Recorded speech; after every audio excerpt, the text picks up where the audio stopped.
Good morning. So it's story time with Brandon. Today I want to talk about the Mozart Group. I want to talk about Roman Trokhymets. And I want to talk about Maxime from the flashback. And the reason I want to talk about them, I want to explain something beforehand. If you watch Jake Bro, if you even watch Starsky online, okay, Starsky's in Kyiv. He's a combat veteran from Donbas, but he's not here, okay? I'm here, Roman's here, Maxime is here, and Roman's recently come to prominence because of some of his reels he's done on Instagram, a CNN interview. I know the Mozart Group, they were embroiled in some controversy.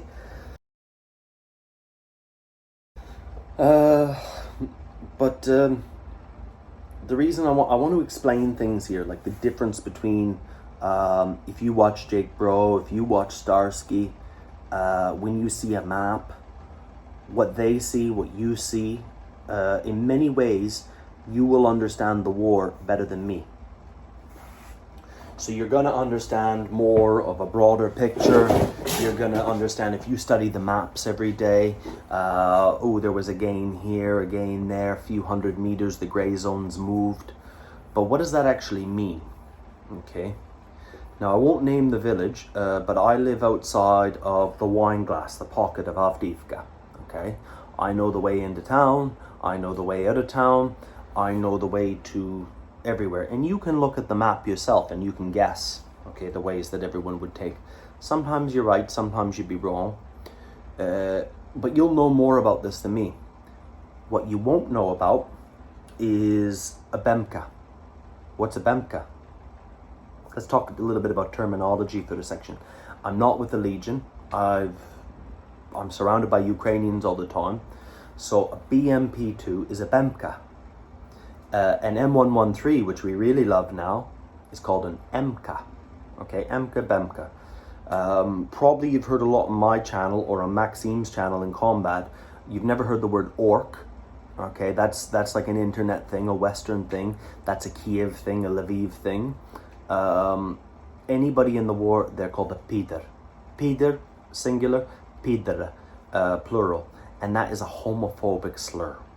Okay. It's my word too, I choose, but I feel it's my war too. So I'm not going to call them an orc, I'm not going to call them a Russian, they're a Peter, and that's what they are. The reason I like that word, Peter, it reminds me of pedophile. Okay, and to me that's what a Russian is. When a Russian comes to Ukraine, when they rape, when they kill, when they steal children, and they take them back to their country. Okay, Michael Jackson. Basically, Putin is like Michael Jackson. He's the head Peter. All right? So you can judge me and scream about that because someone wrote me an email once, but they're not here. So that's just a couple terminology things. Peter, Bemka, Emka. The maps. The reason I wanted to explain that stuff before I get into how I know these people. Okay? Someone sent me a message the other day, or no, in the comments, Brandon, I put the link to this YouTube. Can you help this person with radios?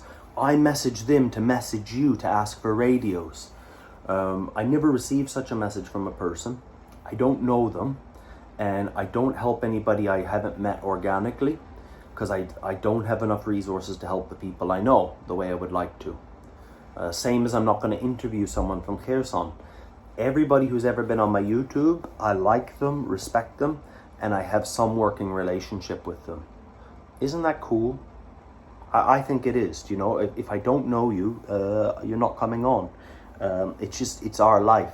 That's all it is. This video would be a lot greater with subtitles. I don't have the time or the capacity. I do everything off an iPhone. I'm not a tech guy. You're understanding the world as I understand it. Maybe I understand 50 words of Russian, but I don't understand what's going on either sometimes. I just follow the energy. Okay. So, someone asked me to supply this guy radios. I can't help him.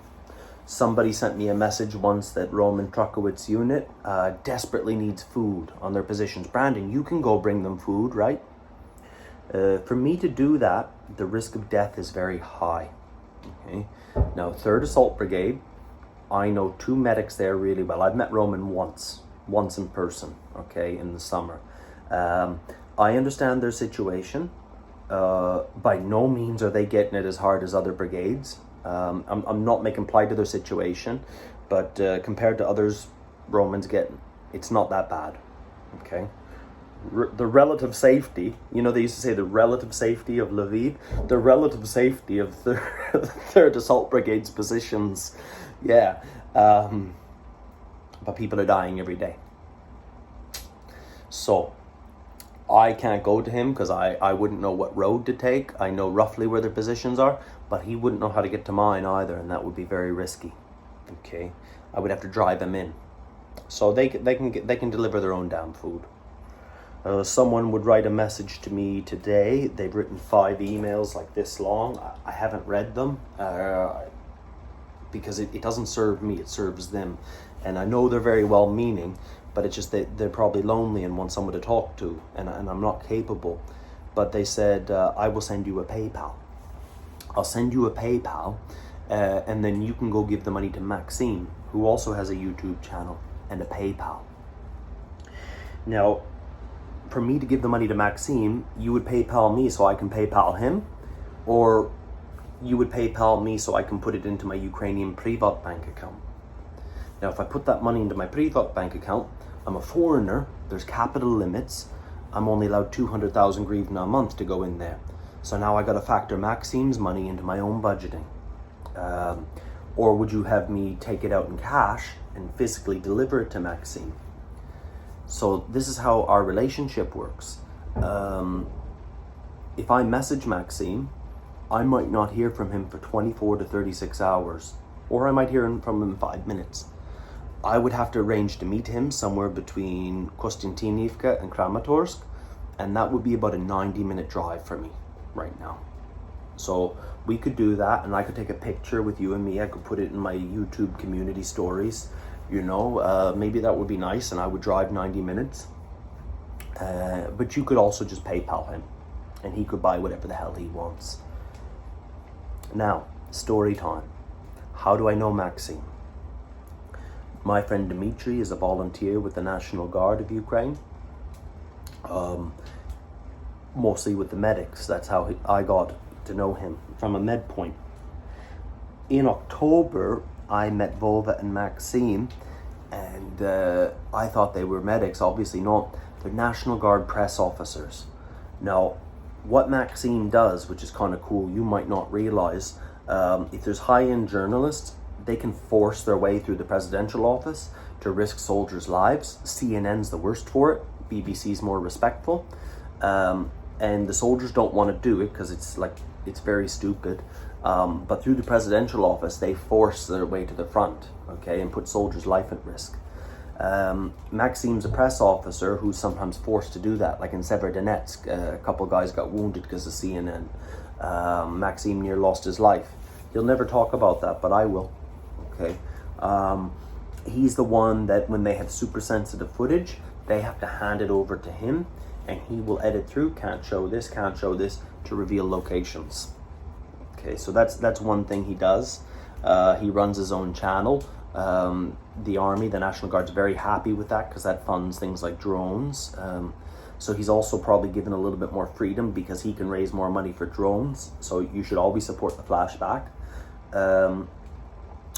But that's his work. He would come stay with me and Dimitry because Dimitry had better internet so they could do their editing, their uploading. With Maxime, we were there the first day of the liberation of Yampol. I took them because I've got a good truck. And Maxime has authority. As a press officer, he has a very high security clearance. He understands everything. So maybe more than a regular officer in the Armed Forces of Ukraine. He could take information and secure it and pass it on to the higher people. Intelligence. When we went to Yampol, I'm going to take a chance and tell this. I don't know if it's ever been reported.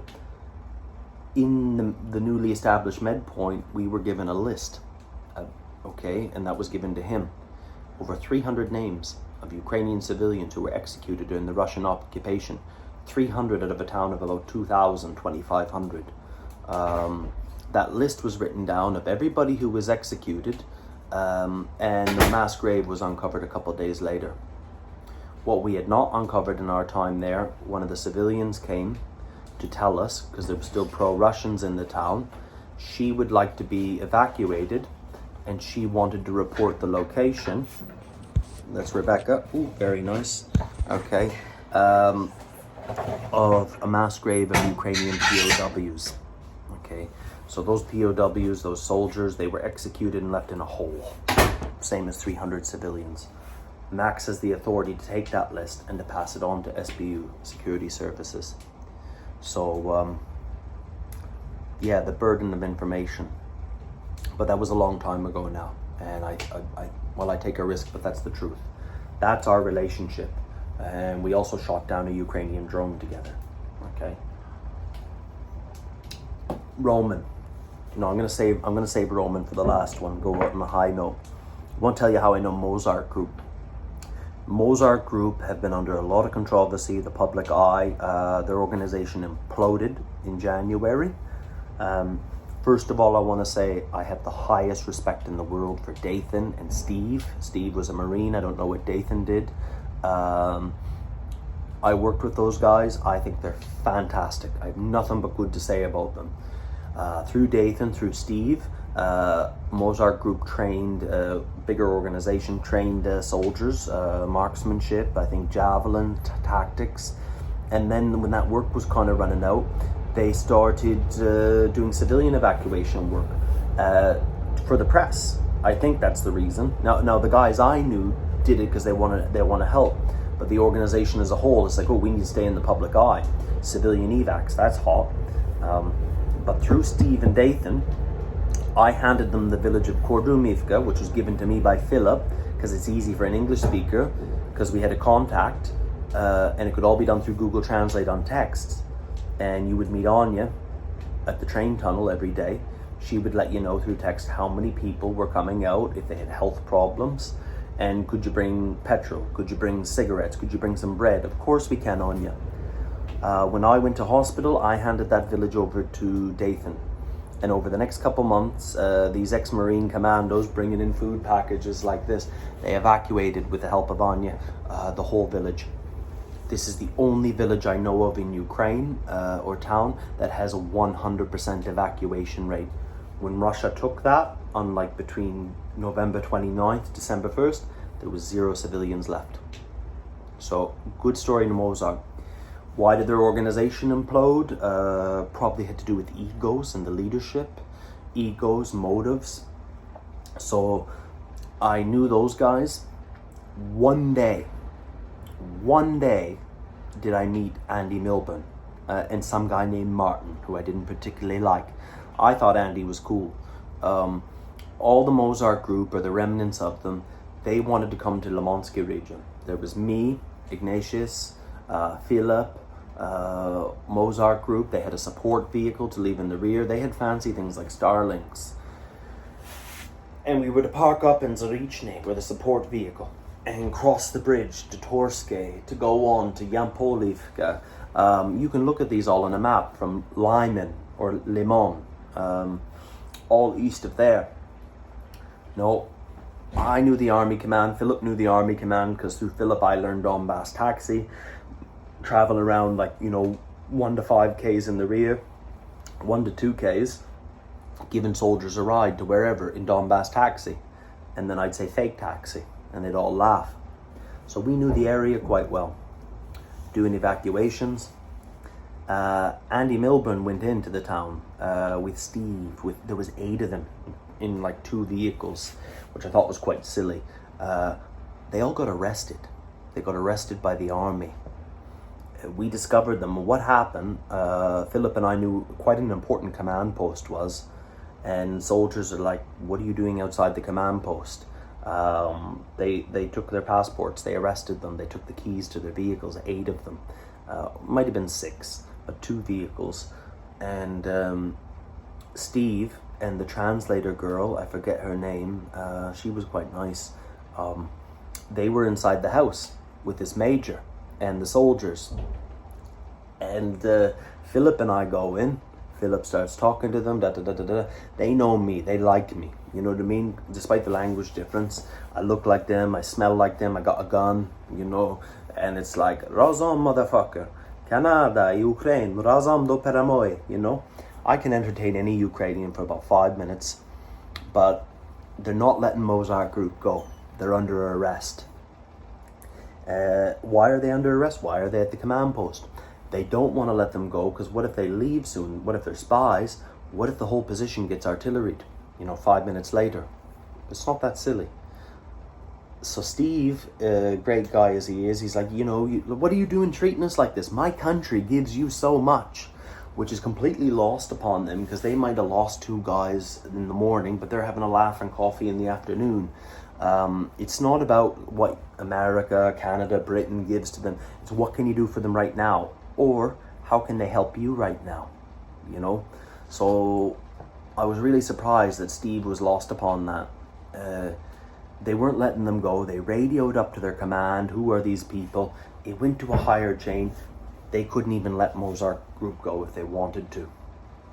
So I said to the commander, I said, listen, I know these guys. We can't leave without them. We weren't under arrest. They were.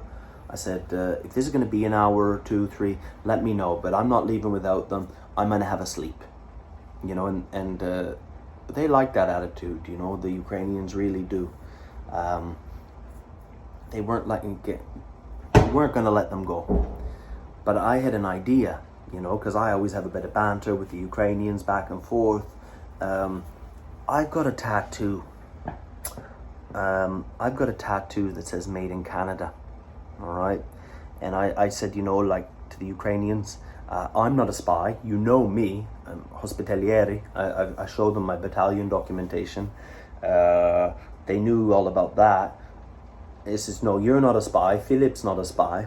I said, they're not spies either. And I said, I can't prove it, but I can prove I'm not a spy. And I showed them documente, passport. I said, Canada. And I've got a tattoo, made in Canada, right? So they're like, show them the passport, Canada, da. And it's like, "Cha segundo, 1 second. Made in Canada." I got it when I was drunk at 16 years old when I joined the reserves. Made in Canada, my bare ass in front of a major and 20 big burly Ukrainian men pissed themselves laughing. Do you know what I mean? Steve is disgusted because, like, Americans are more, like, rigid. You know what I mean? A Brit would laugh. He's like, "What the fuck are you doing, man?" And the Ukrainians just pissed themselves laughing. And I think one of them slapped my bare arse. I buggered the chain of command, whatever they radioed, but 40 seconds later, after an hour and a half in that house, Steve had his passport, the translator, Andy Milburn. Yeah, I got Mozart out of jail just by showing my bare ass. So, you know, Andy Milburn's like I don't even know what MARSOC is, but he's a MARSOC colonel. And I just mooned a Ukrainian major, and he didn't go to jail. And that's a true story. Now, when we got back to the collection point where their support vehicle was, clearly he was an officer at one point in his life. His name was Martin, and he said, "Where have you been all this time? What the fuck? We've been waiting here." And it's like, well, we got detained by the security service. He's like, "What? For everything we do for Ukraine? You know, that's it. We're leaving now. I'm going to have dinner with the brigade commander tonight." And we're like, "You're an arrogant bastard. You know, you're going to have dinner with him.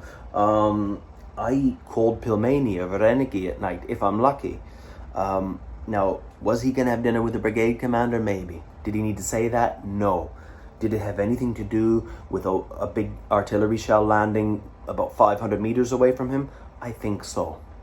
See, it's all cool when you're all this high-speed train stuff and you're killing Muslims 5-1, and you got JTACs to call in fast air. But, yeah, got a taste of his own medicine and he didn't like it. Like I said, Andy Milburn, I don't know. I know there was a controversy with alcohol. He said things he shouldn't. I know there was a financial mismanagement. When I met him, he was nice to me. We cracked jokes. I lived in Bournemouth for years in England. He was actually born in Christchurch, which is like the rich people town beside it. He moved to America. I'm from Canada. I moved to England. So we kind of had that banter. I made fun of him, his accent. He made fun of mine. I'm taking the piss out of a colonel. Not a problem with Andy Milburn. The organization exploded. None of my business. Okay. Now let's talk about Roman. So you got Maxime. You know how I know him. You know how I know Mozart. You know how I saved their ass with my ass. But Roman Trokhymets, you know, he's recently come to fame. I met Roman once. And when I met Roman, Johnny FD, he's an American YouTuber. He was my second donor. There was a guy called James 5 Ash from Florida, gave me $50 on my Instagram. And then there was Johnny. I messaged him, could you shout my story? Johnny phones me up. I was in the back of an ambulance. Here's $2,000. Like, Johnny's done that for a lot of people. I think he's done that for Roman in his unity. He's done it for people in Mariupol. Johnny interviewed Roman on his YouTube, probably like a few weeks before me. So Johnny is having, like, I just got out of the hospital in Kyiv. I've been in the hospital for the better part of a month. Johnny's having a party. Johnny's having an Independence Day party. Do you remember in the summer when they had all those Russian tanks down the main street towards Maidan? I think it's Krishatik. I didn't like that. I thought that was disgusting. That's my personal opinion of that. Johnny thinks it's great, you know, whatever. Some Ukrainians like it. A lot of the fighters don't like that. But Johnny was having a party because he lives right by there. Very cool place. And there's all these cool people. Some of them have been seen on his YouTube. There was a Canadian volunteer, a girl from Norway who was stunning. And there was Roman and his friend. Now, funny thing, the Canadian guy who was there done a lot of great things for Ukraine. I find him really annoying. We fundraised together for a dog shelter called SOS when I first came off my rotations in June, and a group of us raised $10,000 for SOS dog shelter in Kyiv. So, you know, he's a good guy. He came to visit me with this Norwegian girl in the hospital when I was in Dnipro. And as nice as it was, I find him so boring. I faked being even sicker than I was, just so he would go away. Now, the biggest thing, they come to the party. She's a stunning girl from Norway, like absolutely amazing. She's with the Canadian guy, but she's not with him. Okay, he would like to be with her, but he'd never make a move. So he's a cock block, basically. Now, young guys there, you know, like Roman, his friend, she's stunning, they're young, you know, nothing's happening. Next day, Johnny's gonna have like an after party. Okay, now what that's all about, he's got a big pot of borscht left over. Johnny makes the best borscht I've ever had from a non-Ukrainian. But I mean, look at Johnny, he would know food. I'm gonna go to Johnny's house for the borscht. I'm not gonna go to the parade. I'm tired. I get a phone call from the Norwegian girl, and I was like, oh, hey, and it's like, what's up? It's like, are you going to Johnny's today? And it's like, yeah, I'm gonna go have some borscht. And he says, well, I was gonna go again, but the guy I'm with, like, he was yelling at me, and we had an argument about something, and now I'm not gonna go. And I say, do you know what? I'm not gonna go either, because I was only gonna go there and go to Epicenter. Do you want to come to Epicenter? I asked this girl, you know, come hang out with me for the day. She said, yeah, I'd love to. So now I'm going to Epicenter. That's my favorite place in Ukraine, with a stunning Norwegian girl. Who doesn't like good company, right? So we're going out for the day. We're going to Epicenter, buying this, buying that. She's buying things for kids, like she does the humanitarian stuff, so buying them t-shirts, things like this. And basically she says to me, she says, you know, like, I really got a crush on Roman, you know, Roman Trokhymets. I mean, look him up if you don't know who he is. He's on Instagram. He's gorgeous. I said, well, why don't you ask him out? You know, she's from Norway. Norwegian, Swedish girls can be very direct when they want to be direct. They're actually really nice people when they leave their own country. What it is, she's got a crush on Roman. She's shy. I said, you know what? I'll sort it out for you. I ring up Johnny. I said, Johnny, can I have Roman's number? He said, yeah, here's Roman's number. And right away, and I remember we're sitting at this fountain in like Podil or somewhere, which is like the hipster area of Kyiv. And I ring up Roman, and I only met him the night before. I say, hey Roman, how are you? He's like, hey bro, I'm good. He said, do you remember the girl last night from the party? We'll just call her Camilla, okay? Because that's a typical name for Norway, Sweden. Yeah, I remember Camilla. And I said, well, she really likes you. He's like, yeah? And it's like, yep. I says, what are you doing tonight? You want to go for dinner with her? And he's like, I'd love to, but I've got an event with my battalion. I won't be free till like 10:30. I said, well, where are you going to be? It's going to be in Maidan. I said, well, that's perfect. She only lives up the hill from Maidan. We're out there doing something now. I'm going to drop her off, and I'll send you her address, and here's her number, and you have a good time. He's like, wow, thanks, bro. And that was that. And she's like, I was like, there you go. All you had to do was ask. You know what I mean? Like I'm not going to be a cock block. I want to guide that young man's cock. You know, that's what I'm meant to do as an older man. I'm not a cock. I want to guide your cock. And it's like the Bible. I think it's Ecclesiastes. I don't know. I never knew how to say that. Ecclesiastes 2. Oh, rejoice in thy youth, young man. You know, because I rejoiced in my youth. Anyway, I went on about my life. I was quite tired. I didn't have the stamina then after the accident. I tired quite easy. But the next day I sent her a message. I said, how was your date last night with Roman? And she said, it was perfect. We're just having breakfast now. I was like, anyway, I sent him a message. I'm happy everything worked out. He's like, yeah, thanks, bro. Razom do paramoy. It's like together to victory. So that's how I know Roman. And I've never seen Roman. I've never talked to him again since then. You know, he's a nice guy. Maybe I'll see him again. He's a cool guy. Like, I don't think we click. Like there's certain people I really, really like. I like him. But if I see him again, I'll love to see him again. But no, I'm not going to deliver him fucking food in Bakhmut. But if he becomes president someday, because he's handsome, he's well-spoken like that, he has a law degree, he has everything he could potentially be, I will have been his wingman. I imagine that, being Zelensky's wingman when he was younger, like if that's your claim to fame in life. Who knows what Roman will do in life. So that's the story. Now you know how I got Roman laid, how I got Mozart Group saved their ass with my ass, and you know how Maxime and I witnessed genocide.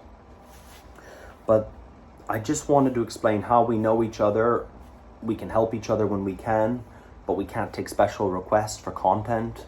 When you look at the map, Jake Bro's map, you look at all these people, Starsky's map, even though he's a veteran of the old war in Ukraine, our map is very different.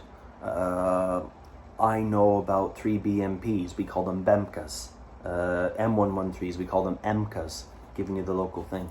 We don't call them orcs, we call them Pidr on the radio. Pidr, homophobic slur. So 3 Russian BMPs caused my area a lot of problem the other day because we need to reorganize the casualty routes because we know the range and capability of those guns.